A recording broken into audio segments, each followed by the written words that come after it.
Hello, and welcome to today's session, Supply Chains and Their Impact. We'll start off by going through some brief housekeeping items while people are joining in. Today's session will be recorded and an on-demand version will be made available to all registrants.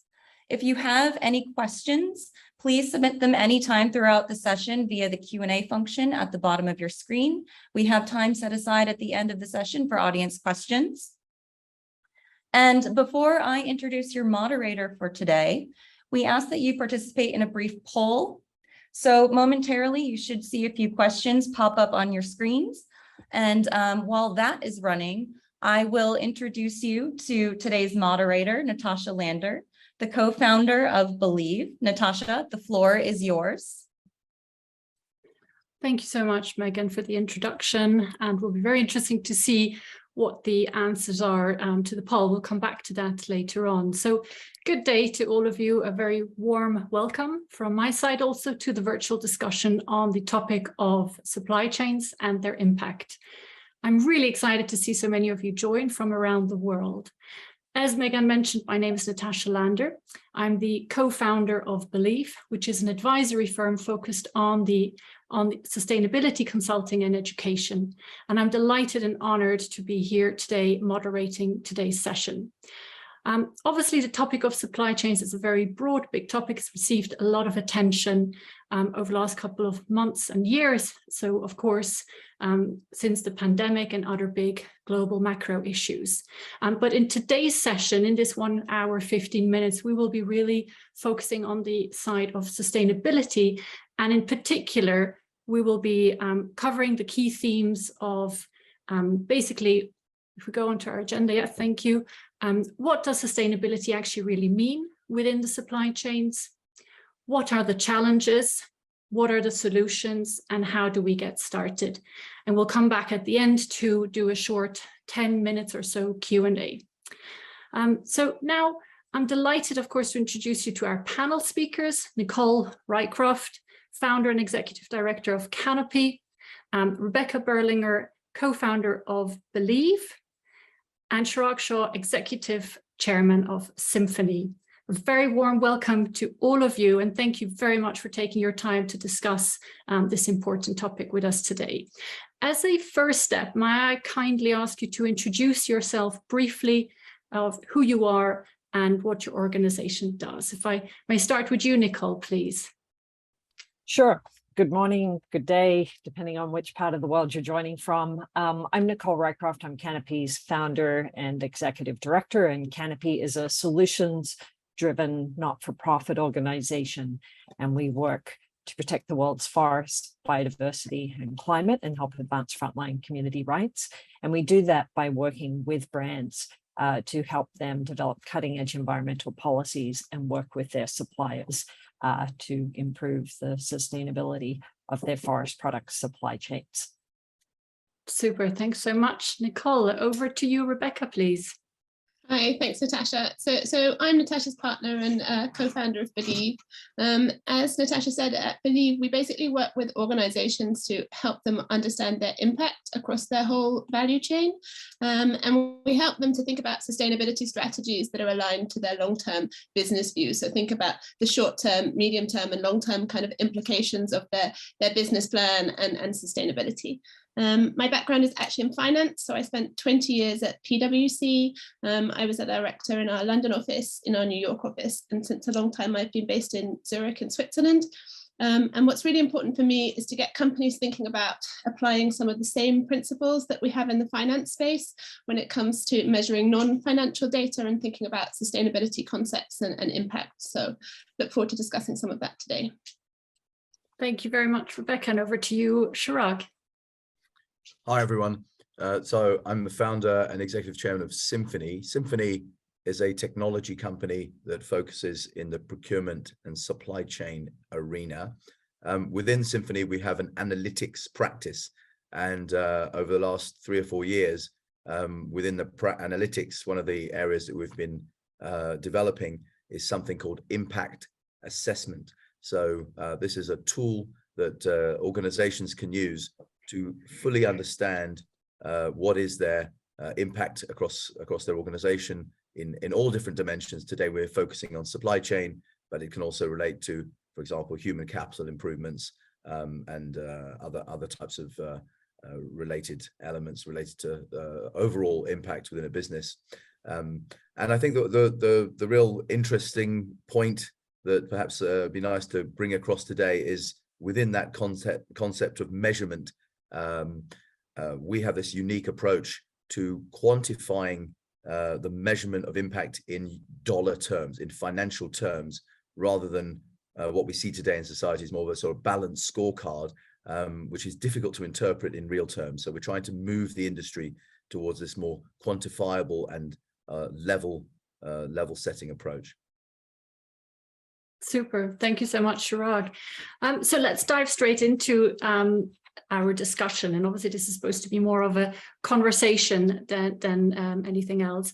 Let's start with yourself, Nicole. We just found out before you are sitting currently now in New York, actually, unlike normally based out of Vancouver in Canada.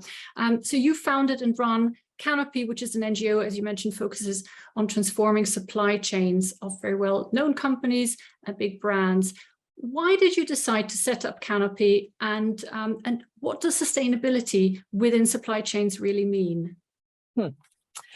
Well, so supply chains may not sound like the sexiest thing to talk about, but the majority of a product's environmental footprint, climate footprint, biodiversity footprint, is wrapped up in its scope 3 emissions. So the raw material sourcing stage of a product or a commodity being produced. And so transforming supply chains is really key for brands to hit their sustainability targets, to actually secure stable supply chains for the long term, especially given the impacts that we're already living through with climate change, and obviously for us to stabilize our climate and biodiversity. So I set up Canopy 22 years ago because, to be honest, I couldn't believe that we were still cutting down 500-year-old trees, carbon and species-rich forest ecosystems to make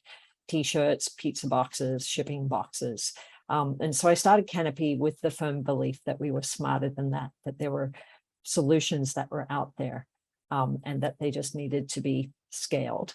And just recognizing that brands who spend thousands and sometimes millions of dollars every year have the ability to incentivize supply chains to shift away from business as usual, linear extractive production to more sustainable supply chains. And that's regardless of whether it's, the fossil fuel derived production, plastics, or products coming from ancient and endangered forests. And so sustainability within supply chains is both the environmental sustainability, low carbon, more circular, low impact on biodiversity, as well as socially sustainable. And I think we're going to unpack that a little bit more in the conversation, I suspect. So maybe I'll just leave it at that very high level. No, that's great. Thank you. And I just, when I hear you talk and remember back, you say you started 22 years ago, but how much has really changed since 22 years ago? I probably was just shy of getting a restraining order 22 years ago with calling executives at companies, trying to talk to them about them changing their business practice, because it wasn't on the CSR radar at that point. CSR was fundraising for local sports organizations or, doing good. It wasn't necessarily transforming your own environmental footprint within your business. Absolutely. And that's a nice leadway to my question to Chirag. Actually, thank you, Nicole. Chirag, in a sense, Nicole has already answered a little bit the question of why is sustainability important in supply chains, but perhaps more so to the point, what impact do supply chains really have, and how can firms reduce it? If you could comment on that, please. If you could share slide 6, please, the impact assessment framework. I'd like to just, before answering your question, just touch back a little bit on the question you addressed to Nicole as well, because I think it's very interesting. So I mentioned earlier about our this impact assessment framework. within the framework. I don't know if you can see the slide just yet. Is it? No, it's coming. Yeah, now it's coming. It's coming up. Yeah. So within this framework, you can see 6 what we call externalities: business model externalities, environmental externalities, supply chain is right there, number 3. And in a minute you'll be able to see the other. I won't go through all of them, but I wanted to share with the audience the opportunity to fully understand that when you're looking at impact assessment or social good, ESG, there are other dimensions to the debate. There are lots of other elements here, as you can see, in terms of quality of life improvements, and donations and social giving and so on. Today, we're really focusing on this number 3 in terms of supply chain externalities. But why is that so important? Although it looks like 1 of 6 on this page, well, it's because of the multiplier effect that you have in your supply chain. So let's take, for example, human capital deployment. So you as a company may employ, for example, 10,000 people. And so you internally may run programs around training and quality of life improvements and gender balance and diversity and inclusion and so on. But in your supply chain, your top 10 suppliers themselves will employ 10,000 staff as well. And then those suppliers, their tier 1 suppliers, each of them might be another 1,000 suppliers, but there'd be maybe 50 of them or even 100.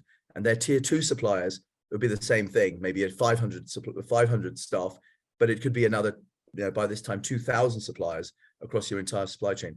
So you can see that initiatives that you run, programs that you implement in your supply chain have this trickle-down effect. And of course, because it's your supply chain, you sit at the top of the food chain.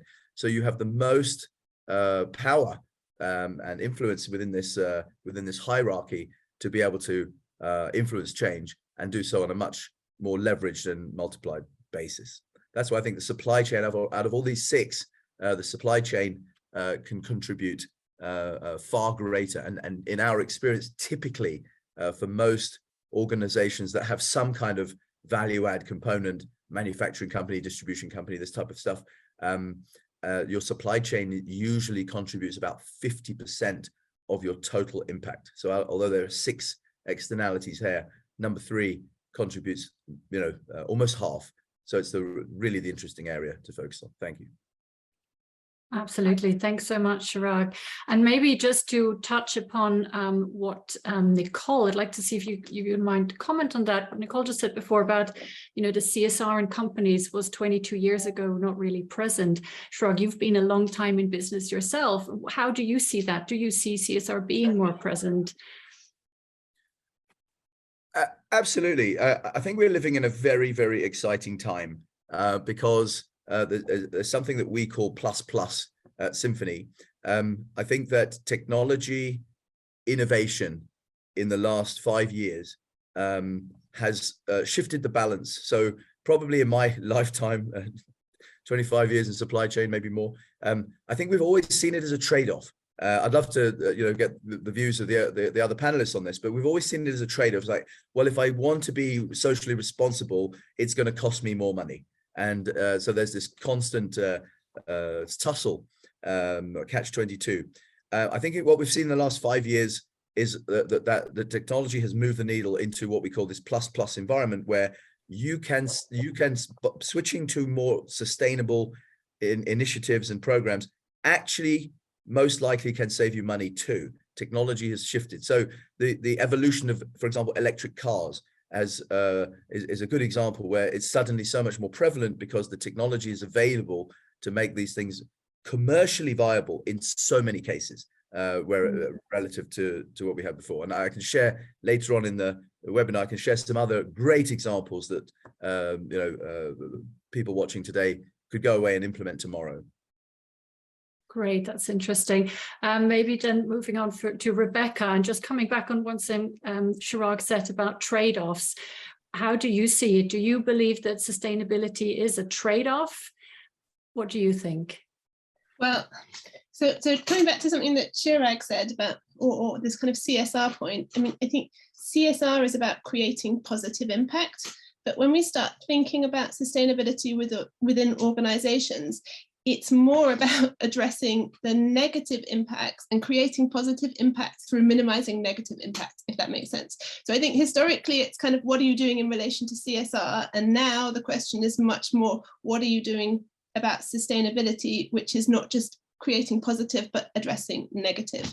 And then in terms of trade-off, I think, you know, there's two things. Is one is obviously doing things sustainably is doing things the right way. And there's this kind of this argument. But on the other side, I mean, it's not just a cost thing, it's a risk thing. It's a massive risk thing. We are in a period of transition. If we think about how the future economy might look, this has huge implications for businesses and therefore huge implications for all of the stakeholders that you deal with. So when thinking about supply chains, I think, yeah, sustainability is obviously the right thing to do. There is, as Chirag said, more and more a kind of cost advantage to it, but there is this huge piece around risk. And we can just look and see what's happened in relation to supply chains in the last couple of years with, you know, the issues that we've had. Sustainability is basically the topic that we are going to have going forward for the next, you know, for the future. And if we need to be thinking about it from a risk perspective as well as the other perspectives. Absolutely, thank you. May I just stay with you for a minute, because Chirag was speaking about organizations before that are, you know, probably much larger, but you, I believe you speak to a lot of also small to medium-sized organizations. What challenges are you seeing there from those type of organizations in supply chain sustainability? I think actually, generally speaking, the challenges are pretty similar. If we think about the big challenges, I mean, the biggest challenges for everyone is just the complexity. There was a recent study around kind of, you know, ESG rating providers, and it looked at the six biggest rating providers, and there were 609 different metrics that they looked at. So there are a lot of metrics to think about. Sustainability is a really broad topic. And I think this is the biggest challenge for organizations, is knowing where to start and what to focus on, and potentially just being baffled by the complexity. Data is obviously a massive topic, which I'm sure Chirag will talk more about later. Obtaining the data, understanding the data, inconsistencies in data. Resources is obviously a big one. I mean, this is a journey. It's about setting short-term goals, medium-term goals, long-term goals. And you know, in terms of getting this right, it's a lot to think about. But the two things I just mentioned on top of that is, one is alternatives. So when you start looking at your supply chain, you may identify that one of your suppliers or one of the products that you use has a certain footprint or a certain kind of, but there's not necessarily an obvious alternative. So this is a massive issue that companies have, looking at the products that they're buying and the alternatives. They might not exist yet. So innovation is really key in this. And then for SMEs particularly, it's kind of a question of influence. You know, if you're a big organization, you have much more sway when it comes to discussing things with your supply chains and influencing your supply chains. And for SMEs, this is often a challenge, you know, in terms of how do they start these conversations and how do they actually have an impact, which is why I think collaboration is absolutely key when it comes to these topics. Absolutely. Okay, super. Thank you. And maybe staying just within the area of challenges still a little bit, if I may go over to you, Nicole. Rebecca was talking about the challenges of maybe the smaller, medium-sized organizations. You obviously at Canopy, you speak with some very big, powerful brands. I would love to hear from you, just if you can share with us, without obviously giving any names, but just some insights that you might have into what are their challenges around the sustainability of their supply chains. And perhaps just to follow on to that right away, is it difficult for them also to make their supply chains more sustainable? And if yes, why? Sure. Yeah. And I mean, we work with both large brands and small brands. So we work with, you know, Walmart, and H&M, Zara, Penguin Random House. We also work with smaller designers like Stella McCartney or small publishing houses. And so, you know, there are different capacities, different challenges that those kind of entities operating at different scales encounter, but there is also a lot of commonality. So, you know, supply chain opacity, not knowing where there's risk and exactly what's in supply chains is, you know, something that large brands and small companies run into. You know, any single company, regardless how big you are, doesn't have the ability to transform a supply chain all by themselves. And so there's that sensibility of not having enough influence, perhaps not knowing, depending on what vertical it is and what in-house expertise there is, that they don't know the right questions to ask or how to interpret the information that comes back from suppliers. So I'd say that kind of complexity, opacity kind of bucket is one challenge area. There's oftentimes confusion around what truly is sustainable. There can be a lot of misinformation from conventional supply chains as they try and, you know, make their practices sound greener than they are. You know, I think one example, just very kind of recently, forestry companies have liked to position both, you know, paper packaging as a sustainable alternative to plastic packaging, just as they have with wood pellets, and the EU just last week recognized that logging forests, basically to throw them into a furnace as biofuels, is not in fact a sustainable alternative for the climate. And likewise, life cycle analyses consistently come down in favor of a plastic bag being more sustainable than a paper bag. It doesn't mean that either of them are a good choice. It means that we need to be developing a door number 3. But it can be confusing. You can kind of, like, as a customer company, and you don't have a lot of time to be able to kind of really dig in, there can be a lot of information swirl that just kind of confuses which course of action to take. And then, of course, access to these new cutting edge, truly sustainable low carbon alternatives. In the early stages, it can just be difficult to work out how to get your hands on them. And then I think part of your question was around supply chains. Like, is it difficult to make supply chains more sustainable? Yes. Well, yes and no, I would say. So it's, there need to be the right conditions created. So humans are resistant to change. I mean, that's just part and parcel of human nature for the most part. There are some of us that will run towards the burning building, and most of us will run away from it. And so, especially when we can't see exactly through what that change looks like, then, you know, it's unsettling. And so there will be resistance to change. So we definitely see that within the need for conventional supply chains, linear extractive supply chains to be transforming. Also, clearly, conventional supply chains have deeply vested interests at this point. So there needs to be a value proposition for them to change business as usual practice. And that's where brands really play an important role in sending those market cues that it's key for them to have their suppliers to retool, trial low carbon circular economy alternatives, to invest in the development of next generation solutions. And so what we've seen is that there is a willingness within leading suppliers to change, but they do need clear market cues to actually make those investments and to look at retrofitting existing facilities and operations. And how would they get, in your opinion, what would be a way to get those market cues, as you say? So at Canopy, we work with brands to develop cutting edge environmental policies that just set a very clear direction. Here's where we're heading. We will be shifting out of any sourcing that's got ancient and endangered forest fiber in it by 2025. So it just sends a very clear signal to suppliers so that they can be prioritizing engagement of their supply chain, where they're getting their fiber from. They can be prioritizing R&D of circular economy alternatives. So that's where it starts, setting a clear policy framework and then communicating with your suppliers that this is the direction that you're going to be heading over the next 2 to 3 years, so that they can hopefully move with you.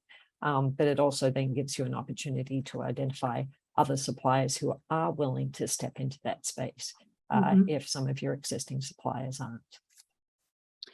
And that actually doesn't sound too complicated, to be honest, you know, in putting down a policy. It's all about, I guess, commitment and really agreeing together to do this, right, in the future. So yeah, super, thank you. And actually on that note, maybe to you, Rebecca, Nicole's talking about the opacity and, you know, the area being very confusing, a lot of questions still open to different interpretations. But in your opinion, what needs to be done for supply chains to become more sustainable on perhaps the wider, bigger picture? And Nicole's already mentioned one of them is policy making, but what other areas could be acted upon? Yeah, just to pick up on what Nicole just said, I mean, I think this is really important, this kind of supply and demand point. The solutions don't exist until the demand is there, but the demand is not always visible until the solutions are there. So I think an example I was discussing with someone yesterday is like the shipping industry. It's hard for the shipping industry to invest into these new technologies, you know, a ship which uses new fuels, because the industry doesn't yet know what the fuel of the future is going to be. But it's hard for this investment into these fuels until there is a ship that needs to buy those fuels. So it's this kind of chicken and egg, but this supply and demand thing is absolutely massive. I know that there's this First Movers Coalition, which is this coalition of some of the biggest global companies, so the biggest companies in the world that have basically committed to buying, to creating a market around some sustainable alternatives when it comes to cement and chemicals and steel and some of these really difficult kind of industries. And the point here is, if the companies show their commitment to buying this sustainable alternatives, then you've created the market and the incentive for the innovation and the creation of these. Obviously that's on a really big scale, but if we just turn this back to kind of the SMEs and to be honest, any buyer, it is about us showing the demand and the commitment to buying this stuff to enable the whole transition to take its course. So I think that's really, for me, the big thing is this demand signals. These are really important. And the other thing as well, which Nicole touched on, is this transparency piece.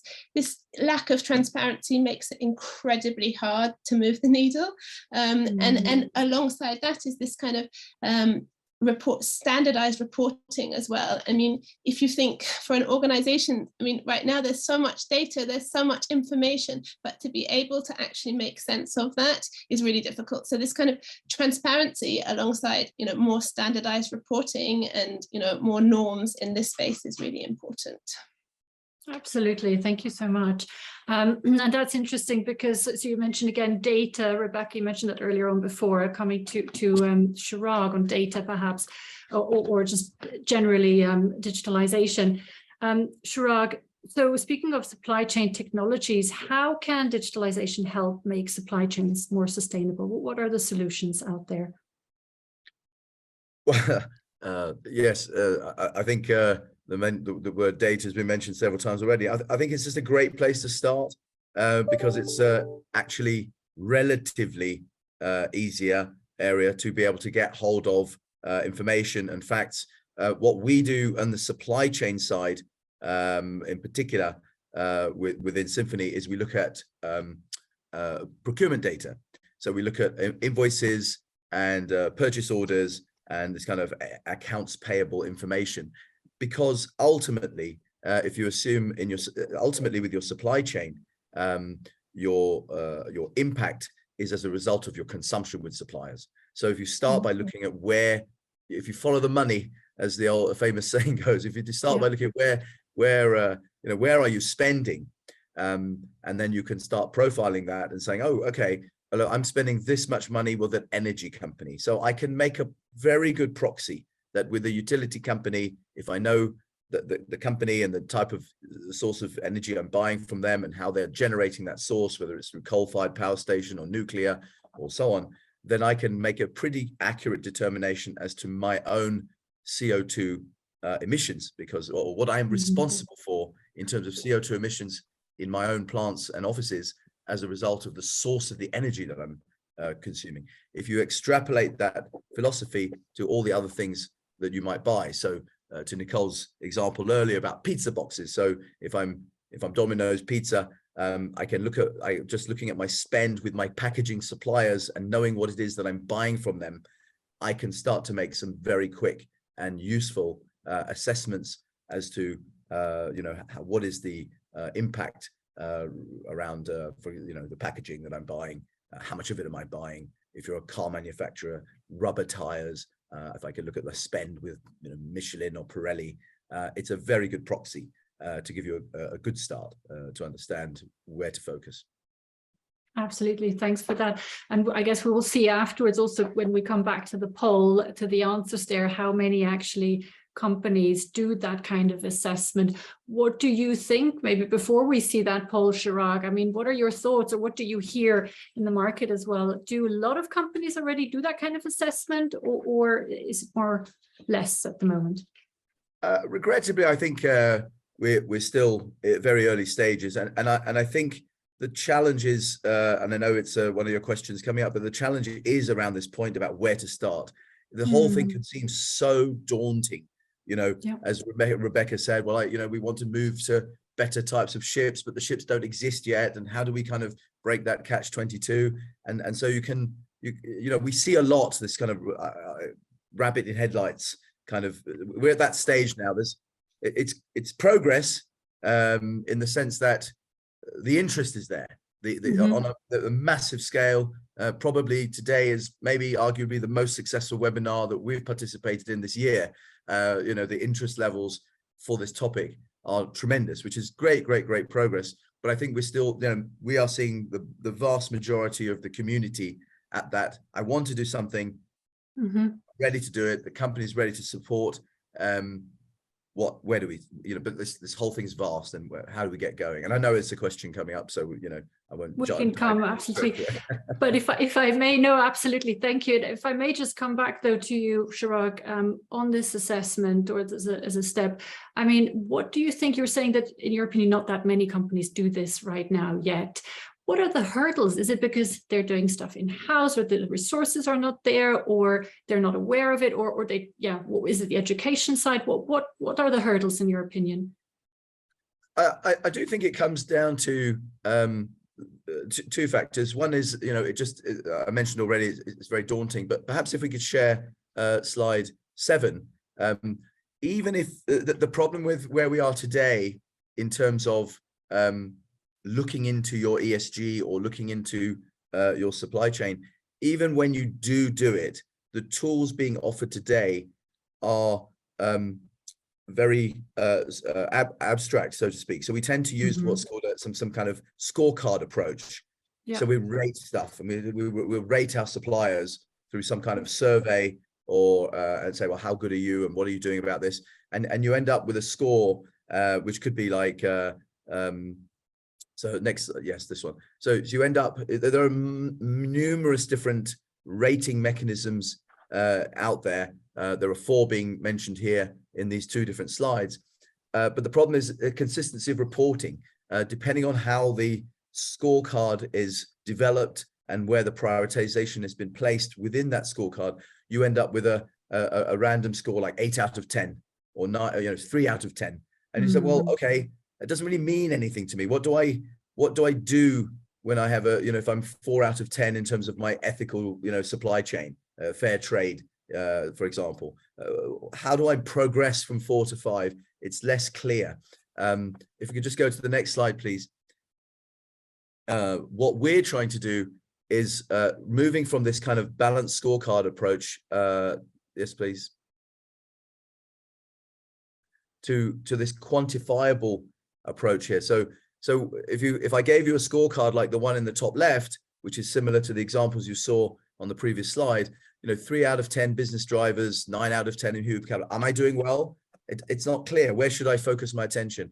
When you translate these into quantifiable dollar-denominated values, and you say, okay, in this particular example, non-shareholder externalities, this organization contributes a lot through in the form of taxes and rent and rates and so on towards societal good,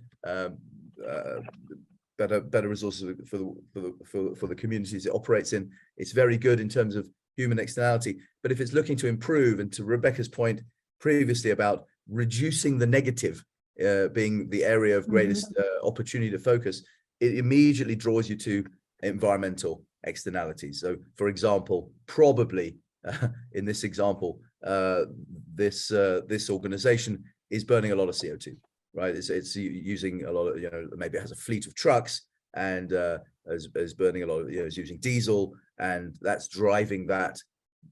So once you have a quantifiable assessment like this, suddenly it becomes a lot more obvious. And so, oh my God, the obvious place for us to focus on is to reduce the green box.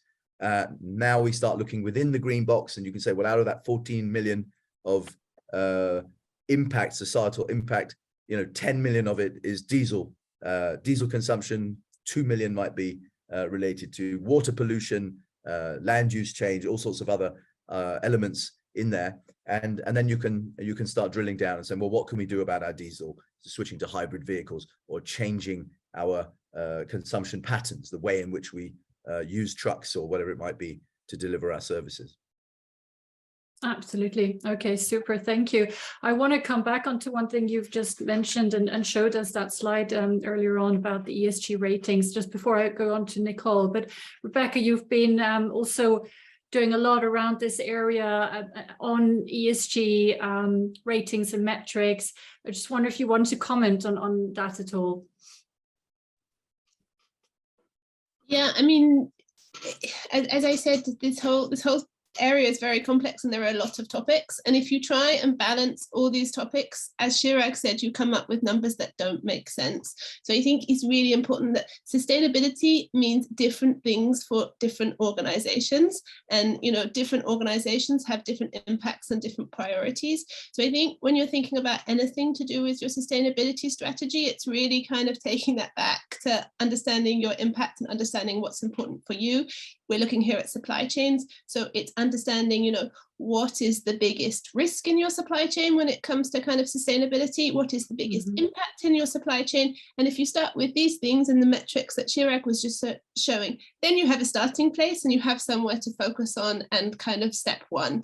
As I said, it's a journey and there's loads of topics that you can think about, but the important thing is identifying, right, what's the priority? What are we going to start with? Super, thanks so much. That's nice leeway into my question for Nicole, actually.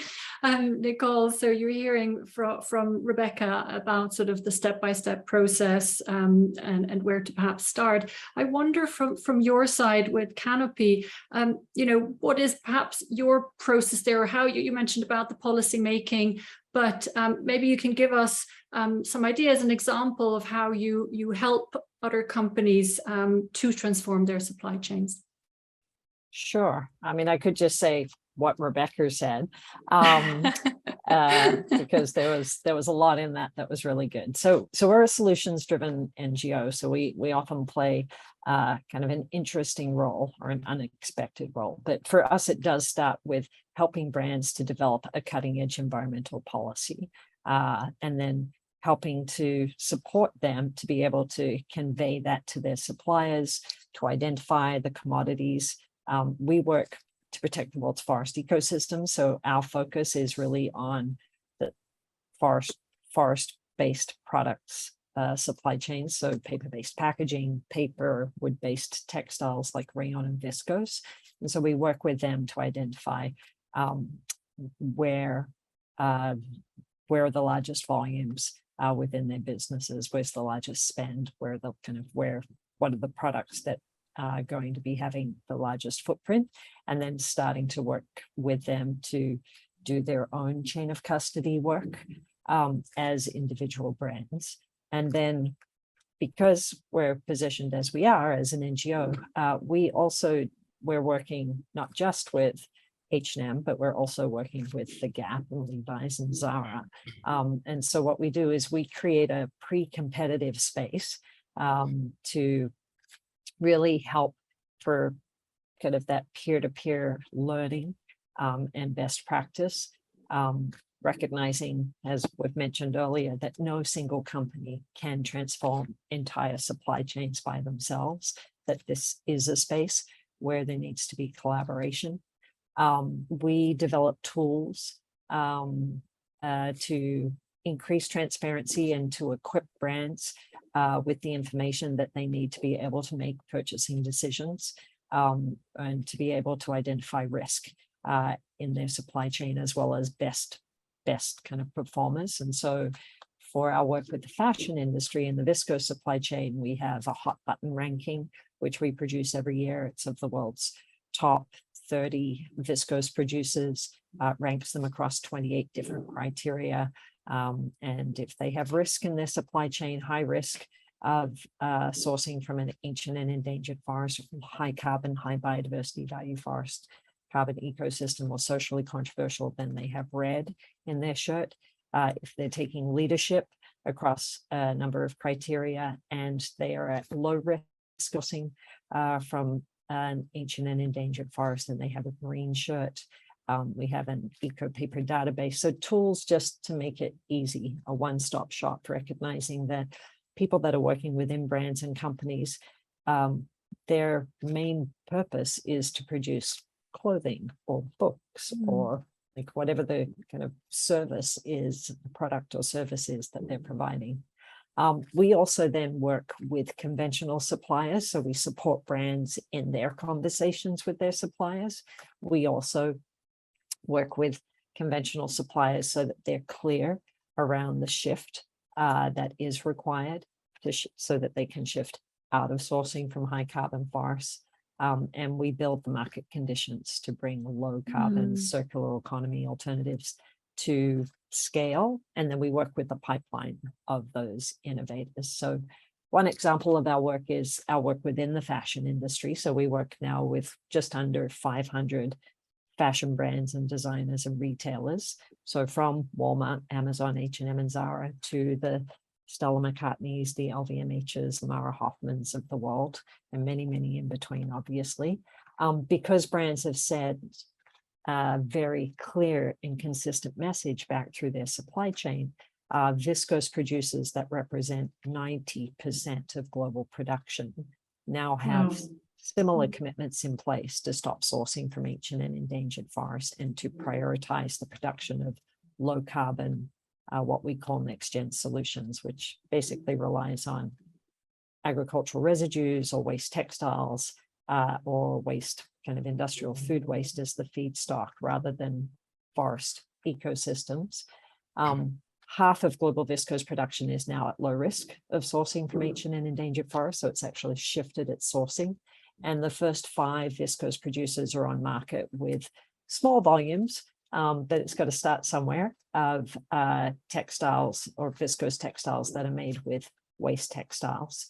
And the world's very first commercial scale pulp mill that relies exclusively on waste textiles to make dissolving pulp, which is what feeds into viscose, will be opening in Sweden next month. So that's a supply chain that has transformed literally like within the last decade, largely within the last 5 to 6 years. And it's exactly the scale and pace of change, that we need to see in this turnaround decade for our planet, but also the scale and pace of change that's possible when you have very clear and consistent messages in cues and action coming from the market. Absolutely. Okay, no, super. Thank you so much. And talking just briefly on collaboration and commitment, could you please tell us, Nicole, you do these fantastic and great, very exciting campaigns like the Pack for Good. Could you tell us a bit more about them briefly? Yeah, so I work within the fashion industry. We've called that canopy style because being stylish doesn't have to cost the earth. There are 3 billion trees that disappear into paper packaging every year. And so in the last couple of years, we have started to work with brands to ensure that as they work to address the impacts of plastic packaging, that they're not just trading in one environmental disaster for another, that they're not trading in plastic pollution for deforestation and forest degradation. And so we are working with brands on their paper-based packaging to develop a kind of truly holistic approach to sustainable packaging. And we've currently got just over 200 brands who have signed up to the Pack for Good initiative. Amazing, amazing, fantastic. That's incredible. We can't even really understand 3 billion trees. What does that really mean? a huge amount of trees, obviously. So coming over to you, Rebecca, we were talking about also the wider level, the industry level, what can be done there, what solutions are out there. Just like to ask you, perhaps if we dig down and go a little bit deeper into actually a company level. You've already mentioned, and Chirag spoken about, the impact assessments that should be done as perhaps a first step. What other ideas, what other steps would you advise or suggest firms, whether small or big, that they can take? What can be done as solutions to render supply chains more sustainable? So I think just a couple of things I want to mention in this. One is engagement, start the conversation. Again, important in anything when it comes to sustainability. You need to first start the conversation with your suppliers and understand where they're at. Aligned to that, you also where they're at, and also to, you know, coming back to this kind of demand and the signals that you're sending, and make sure that they're aware of kind of what you want. And aligned to that is be realistic as well. You need to understand what your suppliers are able to do and where they are on their journey, so that you can decide what makes sense for you in the short term and the medium term. If you start setting commitments now about what you're going to do and achieve without understanding what is actually achievable and without having had that engagement and those conversations, then you're setting yourself up to fail. So I think it's really important to kind of, you know, understand what is possible and understand your stakeholders. And the other point is just this education piece, which is, you know, something that we do a lot of at Believe, just educating your stakeholders internally and externally, just making sure that people understand the implications, whether this is around, you know, the environmental or the social implications, whether it's around the cost implications, whether it's around the risk. But there are so many topics here, and this education piece is really key to be able to really spur the innovation that's needed and to kind of put the right strategies in place. Absolutely. And so just to stay on that education piece with you for a minute, of course, so education is such a key area, and obviously it's a very wide area. I mean, where to start really? What do you think? Where should one start? And should one perhaps, as a company, do you need to get your employees, all of them, to a certain level of education? Would you suggest that you really start with the bigger picture? How would you proceed on that? I mean, the point is on this topic is that everyone has a different level of interest, understanding, and so I think you always have to address this kind of big picture, but then importantly is to bring it all the way back down to what you're doing and what individuals' roles are, you know, what the company's role is, but also what the individual's role is. So it's taking that big picture, which we all know about, and making that really tangible for organizations, for the people that you work with, for your teams and your stakeholders. Yeah, absolutely. And I think also education has so much further benefits beyond that. I mean, in terms of also purpose and giving back and so forth to your employees. So yeah, thank you for that. Chirag, maybe if we move on, we're trying to cover, of course, our agenda themes. And as we move on perhaps to the theme of, well, where to get started. What would you say? We heard from Nicole where they start, and from Rebecca perhaps what steps can be taken. Any other ways or any other ideas? Where would you get started now if you're a sustainability manager? I think we heard, you know, some great comments around the need for collaboration and this catch-22 about I need something that doesn't exist yet because I haven't ordered it, and all those sort of things. So our sort of approach or recommendation to try to overcome some of those complexities is, well, first of all, definitely start with supply chain. But we discussed right at the beginning of the webinar, that is probably where most of your impact improvement opportunity exists. And so definitely start with supply chain. But what we tell people is when you start looking at your supply chain, go to the middle to lower end of your supply chain. So it's a little bit counterintuitive. Everyone always goes to the big supplier, but that's where you have I'm going to call it the Rebecca challenge. Is that my biggest supplier is a ship that I buy. I bought a ship last year. I need to buy another one this year. It's a massive expenditure, but my ability to make a change in that area today is quite limited. As for the ship producer, I'm not necessarily a very big customer. The technology isn't necessarily available. When you go down your supply chain, so you get into the middle to lower end, we call this your tail spend. When you get into the tail spend, three things start to happen. First of all, your influence over your supplier is far greater. You are now a bigger fish in their sea, and so you can have more impact. Secondly, you're now outside of the realm of what we call strategic products, where the relationship with the supplier and the and yourself is maybe very complex, and your ability to look at alternatives and to switch to more responsible suppliers is far greater. It's much easier to do that in that mid tier. And also, and the third point is you have much more flexibility to think about how you might substitute products. So packaging is a brilliant example. I love Nicole's story where you say, well, I could switch from plastic to paper, but why not even completely rethink the whole solution and how I deliver the solution to my customers. My favorite example of this, which please implement it, all of you who are listening, straight away. We work with a number of companies who are manufacturing companies, and they provide brochures with their products. And what we now encourage them to do, this is part of this plus that I was telling you about, just print a QR code on your item that you are delivering. Because for example, Viking kitchen equipment in the US, one of our customers, they ship these kitchen units, these hobs and burners and so on to people's houses. Of course, we all know this, when you ship this unit, you're so excited, you install it, you throw out all the packaging, and the brochure goes out with it. And then 3 weeks later, you don't know, you're trying to use it, and you're like, oh, where's that brochure? It's a waste anyway. So what we say is, don't print the brochure, stick a QR code on the device somewhere discreet, and if and when the customer wants the brochure, they can scan the QR code and view it online. And it's a 100% saving on print.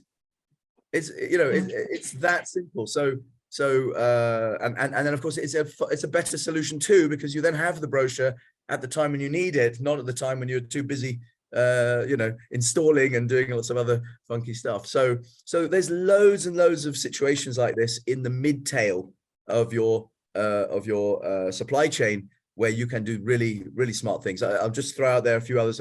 Electronic signature, e-signature is, it should be made mandatory by law, in my opinion. LED lighting, today, and this is a good example of this technology change. So today, the cost of LED lighting is trivial compared to even what it was 5 years ago. And it needn't be anymore a question of just replacement strategy, like when the old bulbs have used up, because the energy consumption from the old bulbs is so much higher than the acquisition cost of the LED. That's where we are today. It's amazing what we can do. Absolutely. I think it's like 80% or something like that, more efficient in terms of energy usage in comparison to traditional. Well, the 80% was always the case, but the cost of the unit has come down. So that 20% delta can be funded. Yes. Totally. It's a clear, it's a no-brainer, investment no-brainer. Absolutely. Yeah. Okay, that's super. That brings me actually to my next question for Nicole. On, you mentioned about innovation, and there are such great, as you said, Chirag, such great innovative other solutions, or just rethinking the wheel in a way. And talking about that, Nicole, I want to go back maybe to also from your side, you get to see a lot of innovative new solutions. You mentioned next generation solutions and so forth. But, I guess, is circularity, and what about adopting circularity as a form of innovation? Does circularity in your business model, in a business model, can it help render supply chains more sustainable, and perhaps in what ways? Well, I'm sure this isn't a spoiler alert for me to say, yes, absolutely. Adopting circularity will help render supply chains to be more sustainable. It's also incredibly helpful for businesses from a price competitive perspective. And for us, when we think of circularity, we think of from both the product design, and so ensuring that the product is designed to be able to be fed back in to the supply chain, So designing for circularity, even like as Chirag just gave that example of, smart design, making sure that you're designing to remove redundancies. We have a fashion brand that we work with. They've redesigned their store to warehouse system and box. They made the box design so that it was easier to collapse, a little bit more compression proof. They were able to reuse rather than it just being a single use box from warehouse to store. They've been able to use those boxes for 6 cycles. So product goes to store, flattened box goes back to warehouse the next day. And in doing so, they've saved more than 80% resources, Wow. $14 million in the first year in the first region of that being rolled out. So it can be both from a money perspective, very kind of in lucrative and incentivizing. And then of course, there's, as brands, you need to make sure that you're prioritizing these both kind of innovative kind of design of your own product, as well as supporting suppliers who are coming to market with early stage products. So I think Chirag's spoken very compellingly about, as technologies scale, just, the efficiencies, the cost savings, that there's that period as these game-changing technologies are scaling, are moving from kind of commercial scale pilot to commercial production, where the marketplace needs to play a really important role. It needs to be willing to step in and send market cues, both to the investment community, that these are the kinds of solutions that the marketplace is looking for and willing to step in and buy,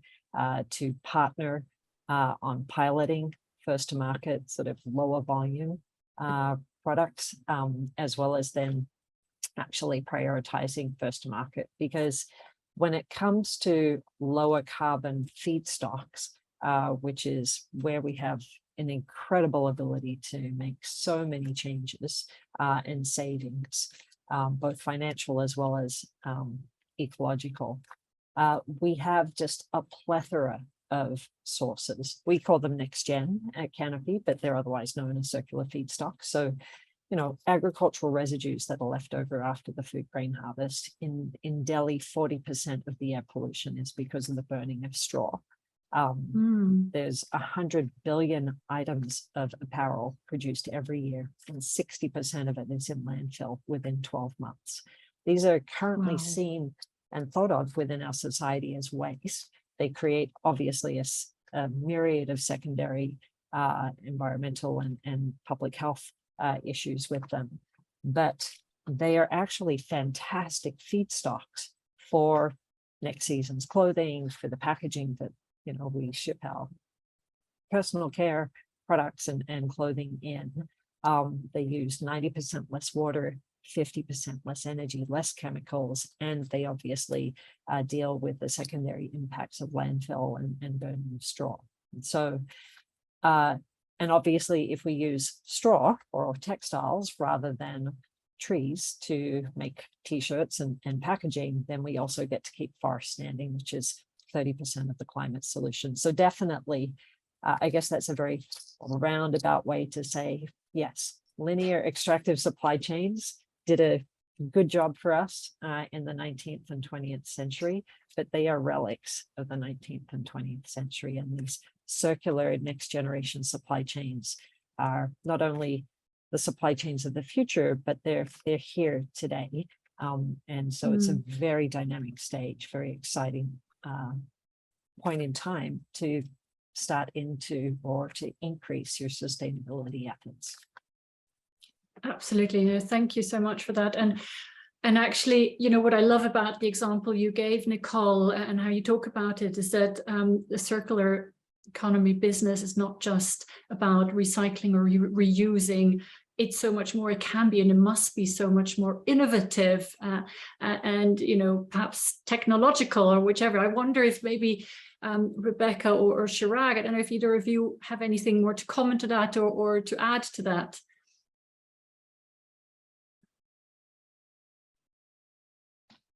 No, I mean, just from my side, obviously this innovation is absolutely key. And I think we shouldn't always be thinking about where we are now and what we have to change. We have to think about where do we want to be in the future? What does the future look like for me as a company, or, you know, however you're viewing this? And then you have to work back to what you have to do now. And this needs innovation and this needs change. It's not necessarily a logical progression from this to this. It's a bit more kind of, we have to look outside the box here. So I think this innovation piece is absolutely key. I'm going to be a little bit challenging here.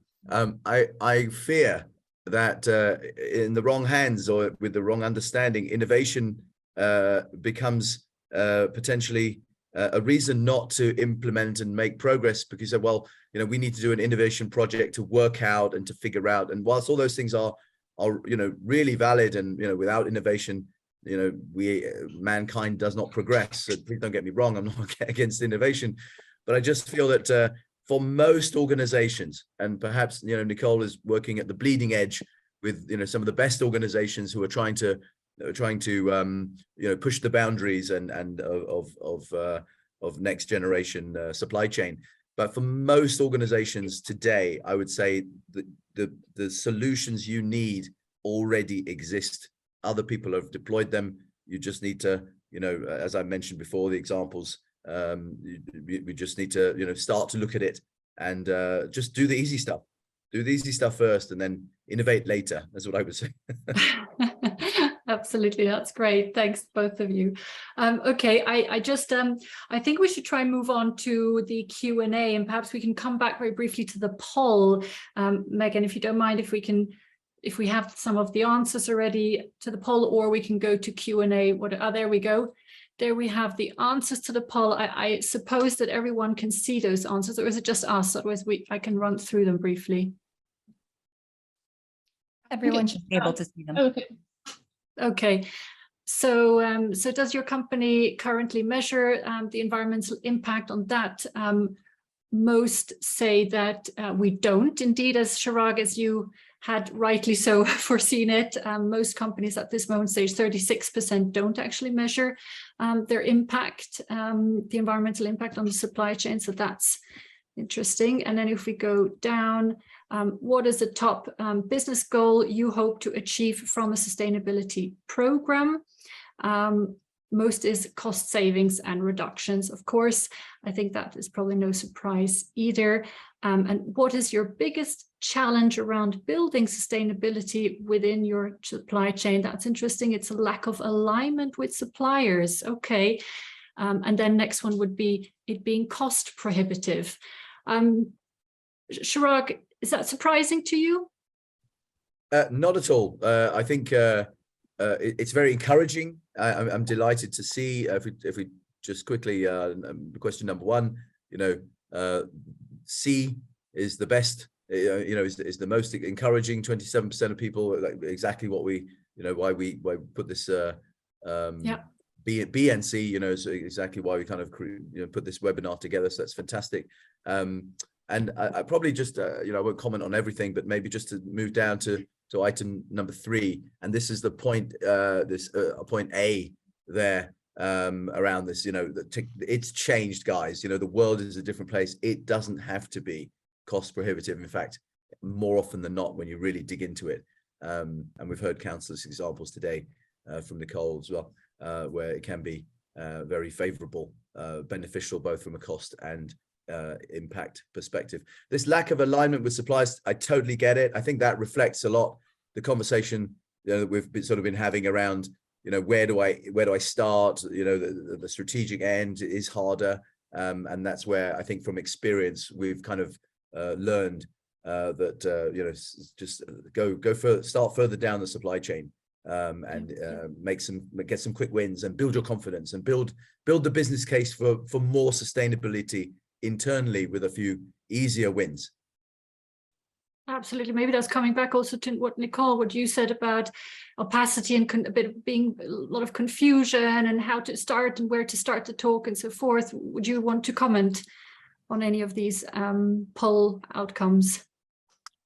Yeah, I mean, most of the brands that when we start working with them, they don't have a clear line of sight through their supply chain. And some of them don't even know all of the suppliers, like all of their kind of tier 1 suppliers that they're buying from. So that doesn't have to preclude kind of jumping in and taking that first step of kind of setting the commitment and the direction. Likewise, the lack of alignment with suppliers is not surprising, but that can change, and we've seen it change, sometimes quite quickly when there's enough consistent engagement and cues from a variety of brands. Setting sort of like, here's our expectation, here's the direction that we as a brand are going to be taking, and we would like you to come with us, but ultimately, clearly, the business decision sits with the supplier as to whether they want to stay kind of in their kind of business as usual operation, or if they want to evolve as well, to move with you as one of their customers. So there's not a lot in here that kind of is really surprising, and I think that should be really encouraging for people. There are a lot of people that have grappled with this as well and have stepped forward nonetheless, and are really making significant differences, not only for their own businesses' performance, but kind of within supply chains and for the greater good. Super, thank you. Absolutely. I'd just love to take a few questions, if you don't mind, and thank you for all of the audience and our guests who answered those to do that poll. Thank you so much for that. It's super interesting. Megan, do we have any questions from the audience? We do have a few questions. The first one would be to one of Chirag's points. Is there also an opposite to the leverage effect in the supply chain? For example, risk if the suppliers down the chain ignore sustainable goals?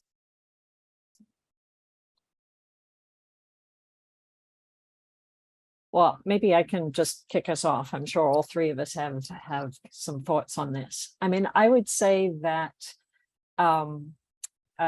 it's really at a supplier's peril that they would ignore,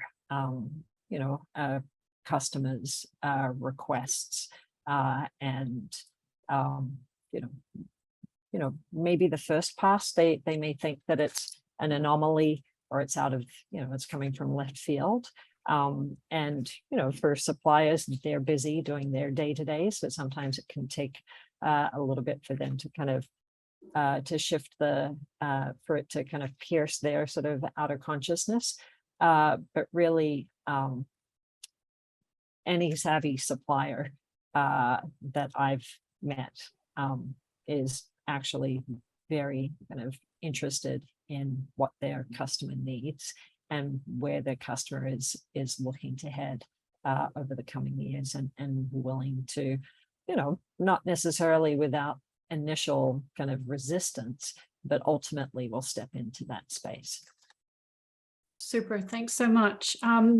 We'll try and answer also the other question on how can individuals today build themselves to be a future ready for roles and opportunities in supply chain space. I don't know, does any of you want to answer that? Rebecca or Chirag, perhaps? Yeah, I mean, I think you don't have to look at it just in the supply chain space. I mean, the thing is, the whole sustainability spectrum is relevant when you start thinking about supply. So, and this is obviously a really, really fast moving kind of area. Yeah, I said earlier, it's complex. It is complex, but there's so much happening, and on a kind of daily basis, there is new stuff coming out, new ideas, So I think what's really important is going back to that point on kind of collaboration, collaborating with the wider industry, collaborating with others. Yeah, I mean, obviously there's formal kind of education that you can do, but the point is this pace is moving so quickly. The most important thing, I think, is learning from others' experiences and then thinking about that, how that applies to you in your role or to your company in your company's role. Super, thank you so much. And I'm going to have to slowly move on to closing this and just summarize. So I'd like to just take a step back to summarize a little bit some of our findings from today and what we've talked about. I mean, we said that supply chains are obviously very complex. There's issues and challenges around traceability, around transparency, around reporting, perhaps non-standardized reportings. You know, we talked about opacity and the confusion and so forth. Yet on the other hand, as Chirag said, there's actually lots of solutions. Probably we already have the solutions out there. You know, whether it is starting with an impact assessment, taking a step-by-step approach to, you know, whether it is circularity, innovation on a, you know, collaboration, and so forth. I think I mentioned already the education side of it. But clearly there's, you know, going more local, etc. There's so much we can do. So it's really about a step-by-step approach and prioritizing and starting somewhere, starting with assessing, starting with really knowing, well, what is my biggest impact, and starting from there to work on them. And you mentioned also, Nicole, on the, of course, policy making, the importance about policy making and commitment, and showing that, of course, to the suppliers and the wider public. So with that, I'd like to just close to say, obviously, what happens in the supply chain affects all of us. There is a supply chain in every product and in every service. And that's why, of course, this topic is so important. And what we also heard, of course, is that this whole exchange of goods from retailer to consumer is ever changing, more changing now than before, you know, with transport, products being transported in a more complex and further away, e-commerce growing, of course, massively, and that changing alone, of course, the dynamics of the supply chain or the traditional supply chain. But the positive is that there is an increasing awareness of the environmental and the social impact of our supply chains. And that's why, of course, yeah, we all need to do something now. We are starting doing something, maybe not enough yet. We saw from the poll that only few are starting to do, or want to do at least, the impact assessments. That's really, really positive. And at the end of the day, I think that it is clear that it's a win-win situation for all sides, as we've heard from everyone here today, that rendering our supply chains is more sustainable is such a key, is so important. And as you said, Chirag, it's probably one of the first places to really look at, because that's where most companies' greatest impact is in. So I'd like to, with that, just say a very, very big thank you to all of you, to Nicole, to Rebecca, to Chirag, to the Simfoni team for this great collaboration, and to, of course, our audience and our guests for listening in today, for participating in the poll. Thank you very much for being here. Listen out to future events, of course, coming up, like these ones on topics. Love to hear, of course, what other topics are of interest to you. And if you have any other questions to anyone, whether it's Rebecca, Nicole, or Chirag, please reach out to them. You will be receiving an email afterwards with the recording. Feel free to share it with your colleagues or anyone you think might be interested to hear this event. And you will also have there the contact information, so feel free to reach out to anyone if you have any further questions on that, on today. So with that, again, I hope you found this event interesting and helpful. Thank you so much to all of you again. Thanks, Natascha. Thanks, Natascha.